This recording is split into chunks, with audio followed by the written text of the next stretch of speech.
நம்முடைய தேவன் நம்மை பின்தொடர்கிற தேவன்.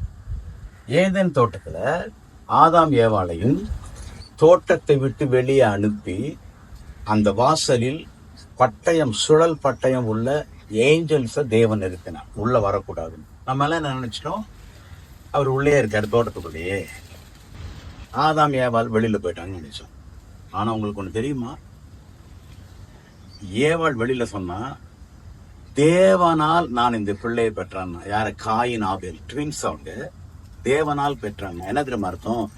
தோட்டத்துக்குள்ள அவர் சொன்னாரு, நீ பிள்ளை பெறும் பொழுது வேதனைப்பட்டு பிள்ளை பெறுவான்னாரு. ஆனா நான் தோட்டத்துக்கு வெளியே வந்துட்டேன். கடவுள் இல்ல, உள்ளே இருப்பாரு, நம்ம தனிதான் நினைச்சேன். ஆனா பிள்ளை பெறும்போது வேதனை அவர் சொன்ன மாதிரி வேதனையை அடைவேன்னு நினைச்சேன். வேதனையே இல்லாம 2 பிள்ளை பிறந்தேன். ஒரு வார்த்தையில சொன்னா, தேவனால் இந்த பிள்ளையை பெற்றன்னா, தேவனே வலி இல்லாத இந்த பிரசவத்தை பார்த்து வலி இல்லாமல் இந்த பிள்ளைய கொடுத்தார். இப்ப என்ன அர்த்தம்?